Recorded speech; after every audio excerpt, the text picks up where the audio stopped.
تختی نمبر 8 تنوین و نون ساکن. پچھلے میں ہم تنوین پڑھے، اب یہاں ایک جو ہے زیادہ یہ ہے کہ نون ساکن. اچھا، نون ساکن کس کو کہتے ہیں؟ جس نون پر جزم سکون ہو.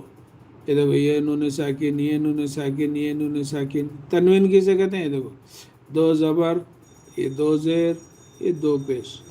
نون ساکن، یہ نون ساکن، یہ نون ساکن، یہ نون ساکن. جس نون پر جزم سکون ہو اس کو نون ساکن کہتے ہیں.